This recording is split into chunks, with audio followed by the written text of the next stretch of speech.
அடுத்ததாக ஐயா திரு ரமேஷ் அவர்கள். அனைவருக்கும் வணக்கம். இந்த வாய்ப்பு கொடுத்த சாருக்கு நன்றி சொல்கிறேன். முதல்ல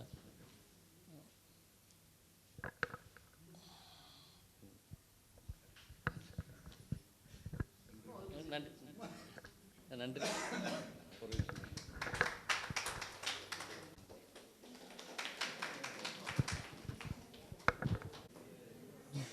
அவருடைய உற்சாகமும் சந்தோஷமும் தொண்டைக்குழி வரைக்கும் இருக்குன்னு நினைக்கிறேன். அதனால் வார்த்தைகள் வெளியில் வராமல் தடுத்துருச்சு. மகிழ்ச்சி. இருந்தாலும் எல்லாருடைய வெளிப்பாடும் ஒரே மாதிரி இருக்காது. தனித்துவம் அப்படிங்கிறது தான் இங்கே பிரதானமாக கொள்கை. அதை தனித்துவத்தின் அடிப்படையில் தான் நம்ம மருத்துவமும் இயங்குது. இதுதான் தனித்துவத்துக்கான உதாரணங்கள்.